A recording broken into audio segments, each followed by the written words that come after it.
बरबरिस महाकुंभ का मेला, बरबरिस महाकुंभ का मेला, प्रयागराज में डुबकी लग गई बकरी, प्रयागराज में डुबकी लग गई बकरी। बरबरिस महाकुंभ का मेला, बरबरिस महाकुंभ का मेला, प्रयागराज में डुबकी लग गई बकरी, प्रयागराज में डुबकी लग गई बकरी। देश ही देश से आए हैं संत लोग, देश ही देश से आए हैं संत लोग, गंगा तट पर धुइयां रमई बकरी, गंगा तट पर धुइयां।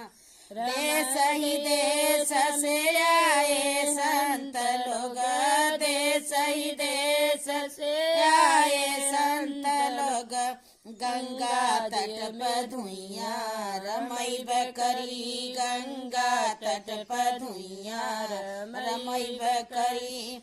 बरबरिस पर महाकुंभ का मेला, बरबरिस पर महाकुंभ का मेला, प्रयागराज में डुबकी लग गई बकरी, प्रयागराज में डुबकी लग गई बकरी।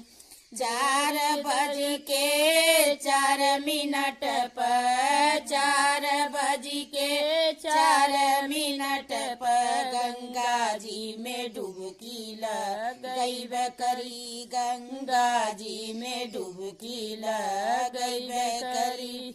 4 बज के 4 मिनट पर, 4 बज के 4 मिनट पर, गंगा जी में डुबकी लग गई बकरी, गंगा जी में डुबकी लग गई बकरी। बरबरिस महाकुंभ का मेला, बरबरिस महाकुंभ का मेला, प्रयागराज में डुबकी लग गई बकरी, प्रयागराज में डुबकी लग गई बकरी।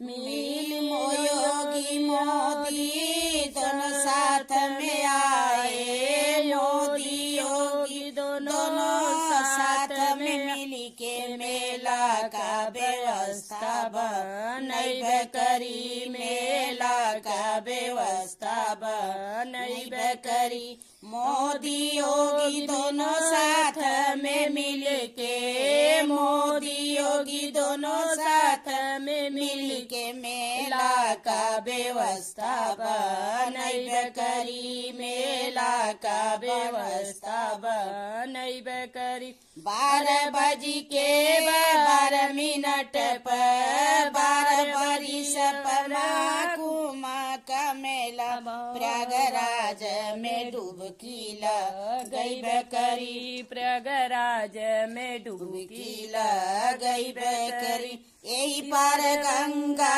वही पार यमुना, यही पार गंगा वही पार यमुना, बीच धारा में संगम है बकरी, बीच धारा में संगम है बकरी। यही पार गंगा वही पार जमुना, यही पार गंगा वही पार जमुना, बीच धारा में संगम है बकरी, बीच धारा में संगम है बकरी। बरबरिस महाकुंभ का मेला, बरबरिस महाकुंभ का मेला, प्रयागराज में डुबकी लग गई बकरी, प्रयागराज में।